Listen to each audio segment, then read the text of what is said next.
तिसगाव तालुका पाथर्डी येथील जे गोमांस विक्रेते आहेत त्यांच्यावर पाठीमागं गुन्हे दाखल होते. त्याच्यामध्ये विशेषतः रेहान कुरेशी, जवाद शेख, अमजद शेख अशा तिघांवर माननीय पोलीस अधीक्षक अहिल्यानगर मुमका सुदर्शन सर यांनी जो प्रस्ताव पाथर्डी पोलीस स्टेशननं पाठवला तर टोळीचा मुंबई पोलीस कायदा कलम 55 नुसार त्यानुसार त्यांच्यावर हद्दपारीची पाथर्डी तालुक्यातून कारवाई करण्यात आलेली आहे.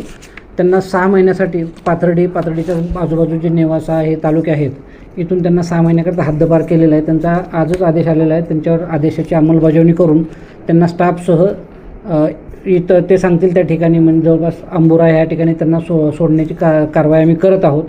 मी खास करून जे या गोमांस विक्रीमध्ये आणि गोमांस कत्तल करण्यामध्ये जे आरोपी इथून पुढे मिळून येतील त्यांच्यावर अशाच प्रकारे कडक कारवाई करण्यात येईल. तसे स्पष्ट आदेश माननीय SP सरांनी दिलेले आहेत. सरांच्या आदेशांची अंमलबजावणी 100% करण्यात येईल.